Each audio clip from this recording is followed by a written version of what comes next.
안녕하세요. 순금초대 유재구입니다. 오늘은 일요일입니다. 조금 전에 가게 열었습니다.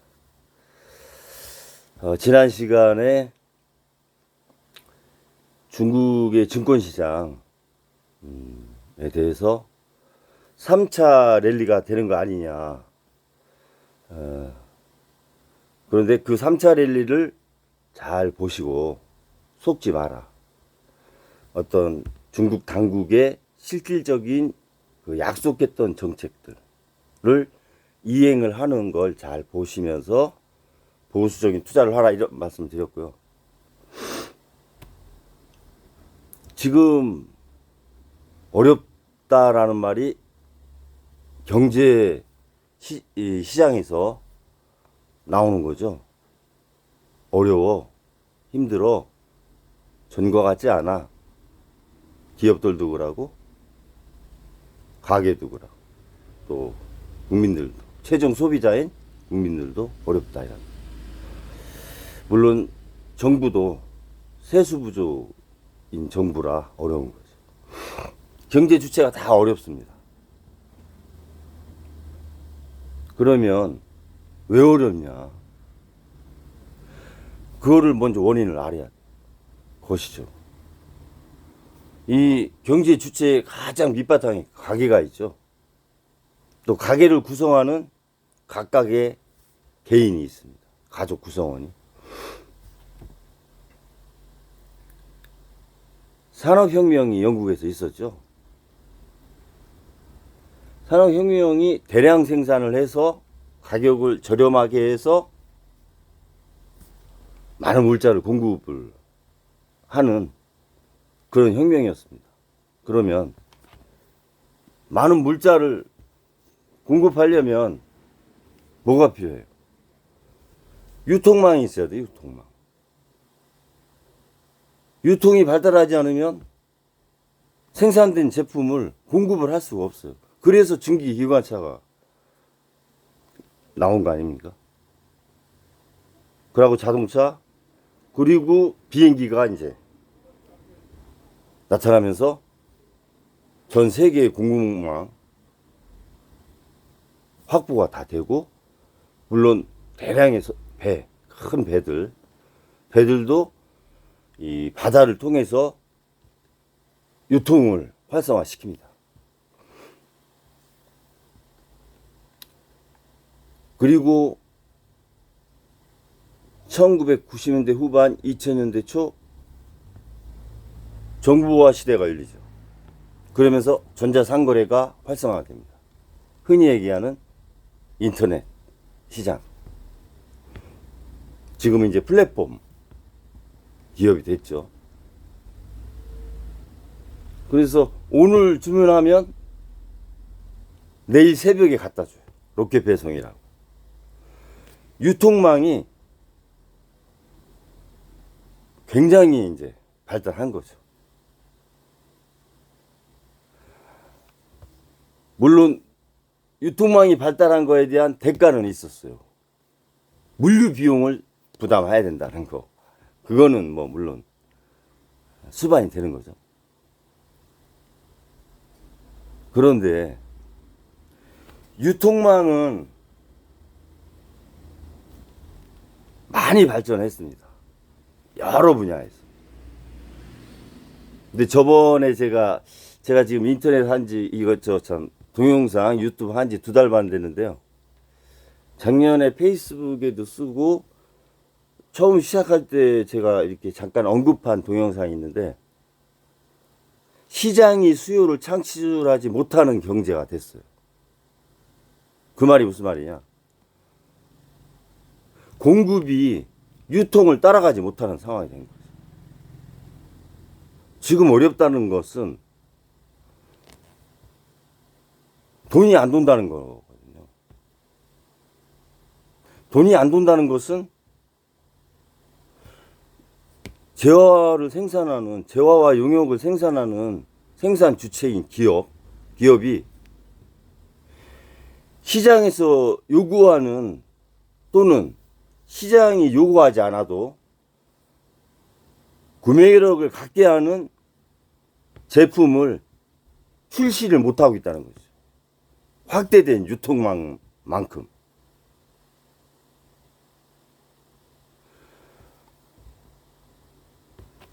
AI만 단적으로 봐도요. AI에 투자한 금액이 6천억 달러인데 AI에서 나타난 수익이 45조 달러밖에 안 돼요. 1%도 안 되는 거죠. AI가 미래 성장인 건 맞지만 AI로 인해서 구매한 최종 소비자들이 이렇게 별로 없다는 거죠.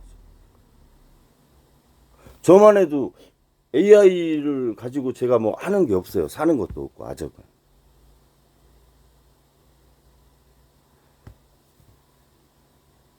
그냥 미래 산업일 뿐이지 아직까지도. 그래서 가장 중요한 것은 왜 어렵냐?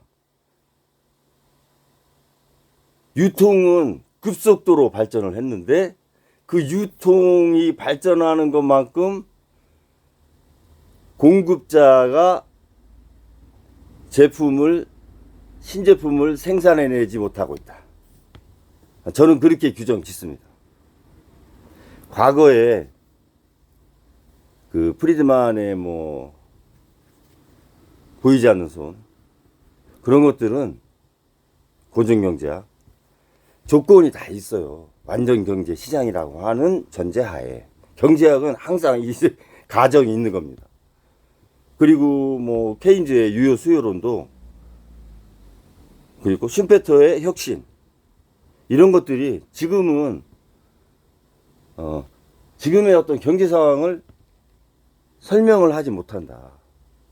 최근에 이제 나온 게 복잡계 경제학이라고 그 임계점을 중심으로 하는 그 시각에서 보는 복잡계 경제학인데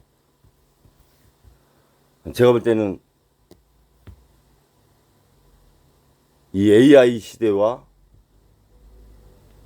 바이오는 더 이제 충분히 발전 가능하죠.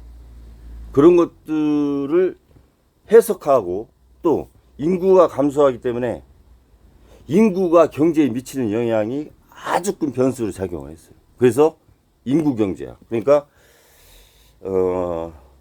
첨단 산업 시대에 인구가 감소하는 그러한 그 경제 상황하에서의 경제 이론, 새로운 경제 이론이 출현을 해야 된다. 해석을 하고 비전을 밝혀주는 그런 생각이 좀 많이 드네요. 그리고 어제 말씀드렸듯이 중국은 미국도 그렇지만 자신들의 어려움, 경제적인 어려움 또는 부실을 이게 다른 나라한테 이렇게 떠넘겨요. 뭐 떠넘기는 방법 아시잖아요. 증권시장 이렇게 화랑시켜가지고 해외 자금 유입시키고 그거 거기서 걷어들이고 주식이 이제 빠져나가는 형태 두 번을 했잖아요. 2005년도, 7년도, 2015년, 16년.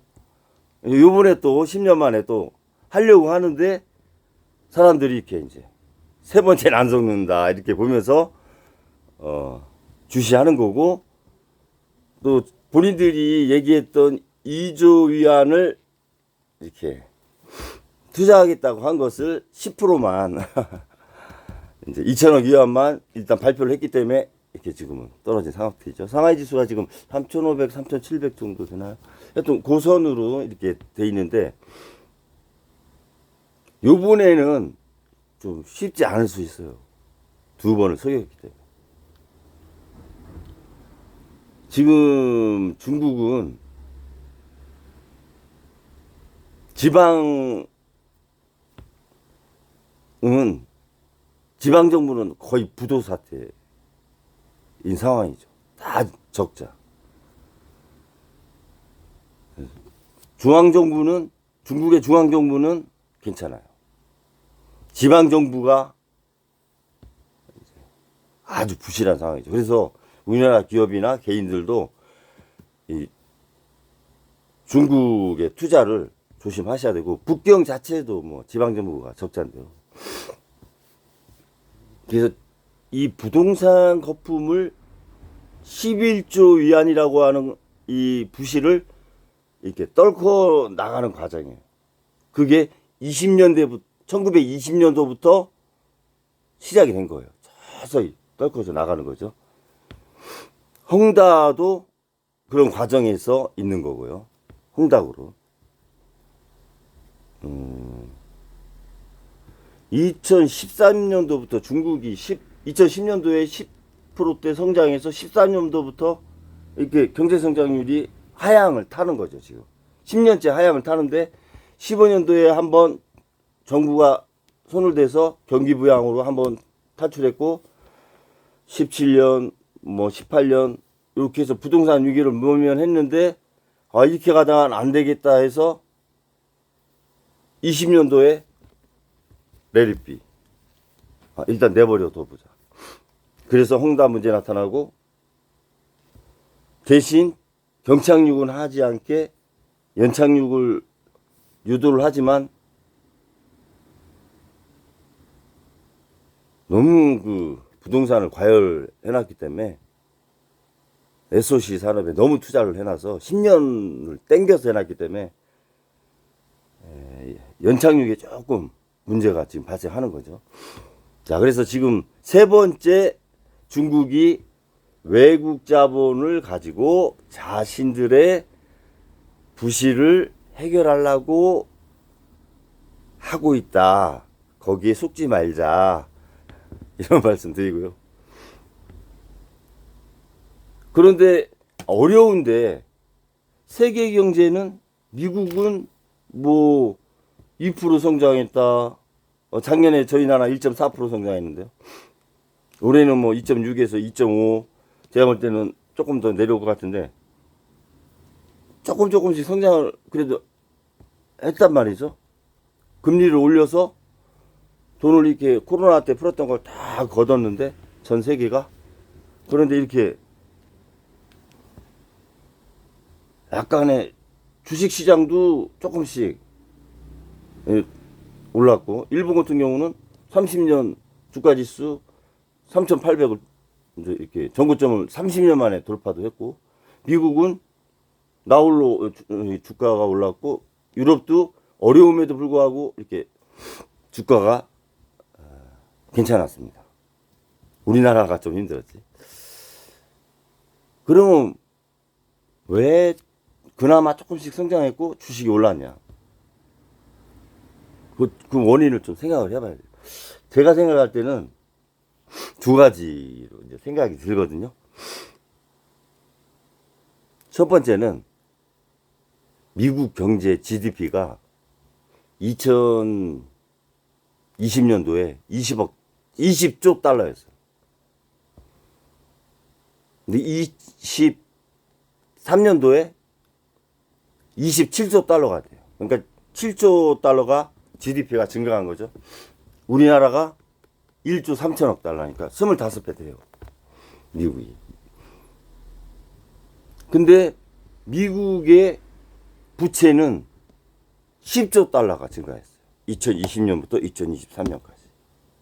그러면 GDP는 7조 달러가 늘었는데 부채는 10조 달러가 늘었으니 3조 달러가 GDP보다 더 늘어난 거야. 이건 뭐냐? 빚으로 경제가 성장했다. 그러니까 결국 가짜 성장 또는 거품이다. 옐런이 국채 발행을 무대뽀로 했잖아요. 그냥. 이제 한 달 남은 선거 전까지 더 할 겁니다. 아직도 총알이 한 5천억 달러 있을 거예요.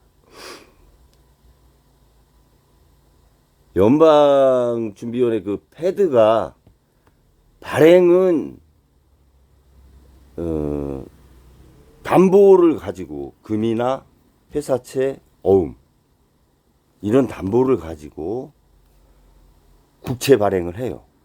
그러나 찍어내는 건 미국 재무부가 찍어내거든. 그러니까 옐런의 힘이 막강한 거죠. 패드도 연방준비위원회도 국채 발행을 하겠다 결정할 땐 담보 없이는 못하는 겁니다. 담보라는 게 이 패드가 1913년에 설립됐는데 그때는 금을 가지고 담보를 했어요. 나 금이 이만큼 있으니까 달러 이만큼 국채 발행할게. 이렇게 했는데 1970년에 닉슨 대통령이 금이 이제 한정이 되니까 회사채나 어음 이런 증권을 담보로 인정을 해주면서 그런 담보를 가지고 국채를 발행을 합니다. 은행이 갖고 있는 또 예금, 채권, 은행채 그런 걸 담보로 이제 발행을 이만큼 하겠다. 물론 미 의회의 승인을 받아야 돼요. 그러니까 미 의회는 항상 다투는 게 그거밖에 없어요. 야당은 발행하지 마. 여당은 발행할게. 그 두 가지만 갖고 싸우는 겁니다. 왜냐면 우크라이나에 뭐 10조를 지원하니 뭐 이거 쉬운 얘기 아니잖아요. 웬만한 나라 아니면. 그거 갖고 맨날 싸우는 겁니다. 패드는 담보 없이는 발행을 하겠다라는 발표를 못해요. 담보가 확보됐을 때 발행을 하는 거죠. 의회 동의를 얻어서. 그러나 찍어내는 건 재무부가 찍어내는 거다. 그 한도 내에서. 패드의 한도 내에서. 미국이 국채를 대량으로 발행한 거가 다 회수가 안 된 거죠. 그러니까 약간의 거품 성장이 좀 있다. 미국 대선 때문에. 또 하나는 제가 볼 때 중국만 다른 나라들은 다 금리를 내릴 때 중국만 금리를 좀 내렸어요. 터키 쪽하고. 터키가 저금리 때문에 문제가 컸죠. 인플레가 엄청 났죠.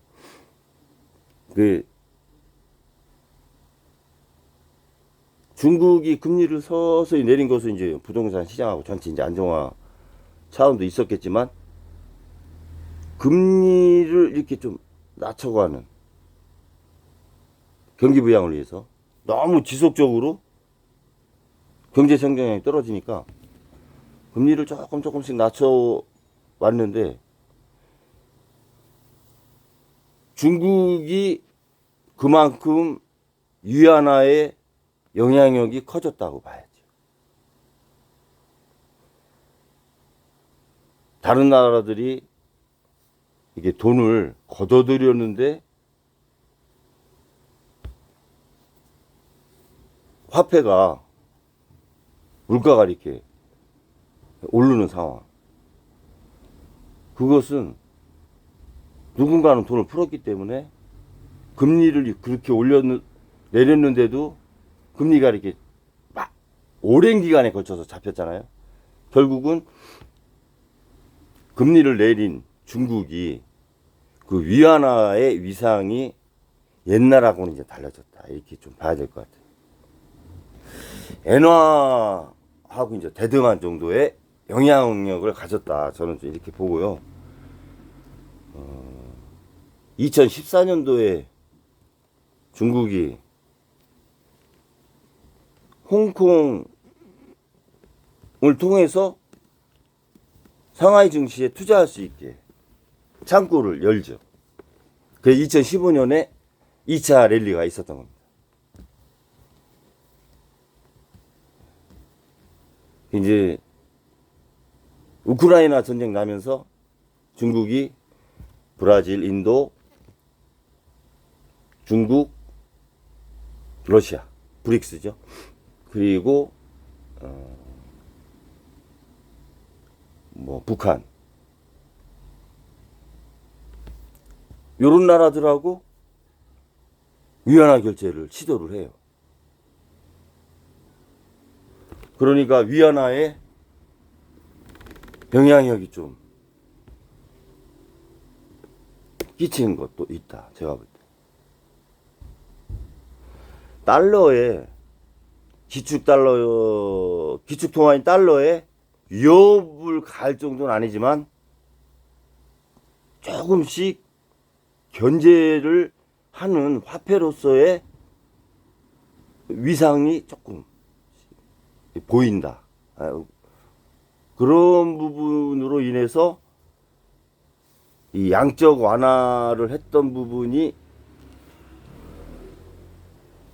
긴축하는데 시간이 좀 걸렸다. 중국이 금리 인하를 했기 때문에. 두 가지로 이렇게 해서 봐집니다. 저는 따르게는 조금 보기 어렵고,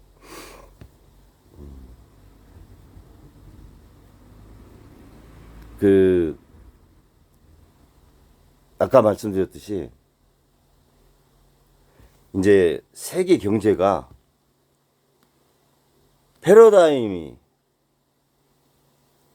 바뀌어야 돼요. 바뀌고는 있죠. 미국이 원래 금융 갖고만 먹고 사는 나라잖아요. 미국의 자본가들은 미국의 생산시설을 만들어서 수출하지 않아요. 다 아웃소싱이에요. 중국, 인도, 우리나라, 일본, 멕시코, 유럽, 이렇게 제조 회사들을 해가지고 저렴한 노동력 있는 나라, 베트남, 이런 나라에 투자를 해서 수익을 얻습니다. 메이드 인 USA가 그렇게 많지 않잖아요. 메이드 인 차이나, 메이드 인 재팬, 지금 이제 메이드 인 코리아가 막강하죠. 그러던 미국의 자산가들이 코로나하고 우크라이나 전쟁 겪으면서 물류가 원활하지 않으니까 가격 상승이 막 되는 거예요. 물류 비용도 증가하고. 그래서 안 되겠다. 미국에서 생산하자. 그게 세계 물류 공급망 재구축입니다. 미국발. 그래서 바이든이 그 대표적인 모습 있죠. 디스플레이, 그 반도체 판 갖고 이 반도체 회사들 모이게 해서 이렇게 취임 후에 첫 번째 한 게 그거잖아요. 그 물류 재편성 과정에서 우리나라가 발빠르게 움직여야 되는데 우리나라는 전혀 이렇게 한 게 없는 것 같아요. 오히려 외국 투자가 더 많은 거 아닌가, 좀 그런 아쉬움이 있고요. 그러다 보니까 전 세계의 공급망이었던 중국이 이제 조금 휘청이는 거죠. 부동산까지 겹치고. 근데 이제 중국은 이제 약삭 빠른 게 뭐냐면 2015년 증권 그 랠리 하면서 거기서 기업들을 많이 상장을 시킵니다. 그리고 유상증자를 많이 해요. 많이 하면서 거기서 발생한 자금으로 지금의 AI, 우주, 바이오 이런 첨단 산업의 기업들을 많이 이렇게 육성을 합니다. 그래서 지금 그나마 버티는 거고,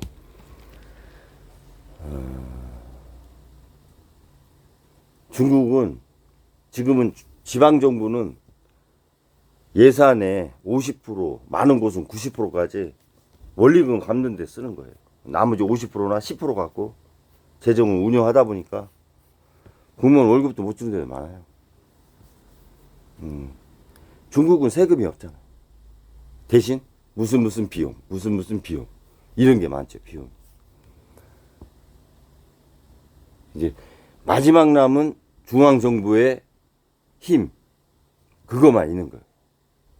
그 힘이 뭐냐?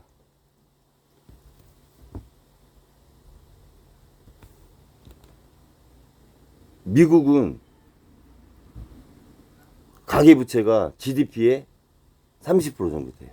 저희가 GDP가 2000조인데 가계부채가 1190조죠. 그럼 1200조면 60%죠. 중국은 30% 정도밖에 안 돼요. 이 가계부채가 GDP에 50%를 넘으면 조금 위험하다 보고 60%면 조금 더 위험하고 70%가 넘으면 경제에 악영향을 주는 거죠. 우리나라가 그래서 문제가 되는 겁니다. 근데 중국은 30%니까 여유가 있고 국채 발행이 GDP의 10%밖에 안 돼 있어요. 그러니까 요번에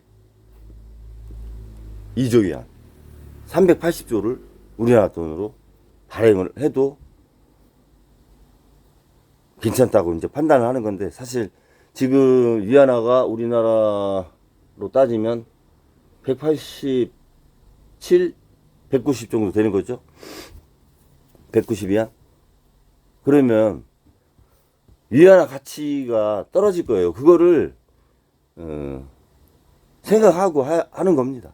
위안화가 220이나 230, 많게는 250까지도 갈 수 있어요. 이제 결국은 위안화를 찍어내는 방법밖에 없어요, 현재로서. 그러면서 서서히 정책을 해외 투자자가 상하이 증시나 선전 증시 이런 쪽에 투자 자금을 유도하는 정책을 할 겁니다. 그러면서 증권시장을 부양시키고 거기서 많은 부실을 털어낼 거예요. 저는 그런 사이클로 이렇게 봅니다. 그래서 중국 정부의 발표, 정책 발표나 또 발표한 거에 대한 실행 과정을 잘 보는 거 중요하고, 자, 유통 과잉 시대다. 위메프 망했죠? 플랫폼 기업 지금 경쟁력 많이 떨어지죠? 경쟁이 과잉되다 보니까 이제 이렇게 부도나는 플랫폼 기업이 나타나는 겁니다. 이제 플랫폼 시장도 구조조정이 돼야 돼요. 공급 과잉 시장 상태에서, 유통 과잉 시장 상태에서 그 유통 시장을 활용할 공급자의 공급, 신제품, 구매를 자극하는 신제품이 없다. 시장을 창출하지 못하는 공급자의 시대. 이게 가장 큰 문제다. 그러니까 기업들이, 정부가 분발해야 돼요. 삼성이 대표적인 케이스 아니에요. 삼성이 새로운 제품 갖고 시장을 창출하나요? 반도체, 핸드폰, 디스플레이, 가전 외에 시장 창출을 못하고 있잖아요. AI로. 대표적인 거잖아요. 제5의 분야에서 시장을 창출해야 되는데 세계 1위 기업에다가 3위로 떨어졌죠. 신제품을 창출하지 못하잖아요. 수요 창출을 못하잖아요. 그런 부분으로 해석이 좀 됩니다. 아무튼 정부 기업 가기 다 어렵습니다. 어려운데 이럴 때일수록 하나 돼야 되고, 정부가 중요해요. 정부가 정신 똑바로 차리고 올바로 정치 안정시키고 외교 실익 국위 위주로 하고 기업들 이렇게 적극적인 지원해주고, 가게 어렵지만 재정 조금 어떻게 모아서, 금융정책으로는 한계가 있으니까 재정정책으로 가게도 보듬어주는 그런 우리가 되기를 바라면서 오늘 방송 마치겠습니다. 즐거운 연휴 휴일 되시고요. 가족분들하고 좋은 시간 되세요. 감사합니다.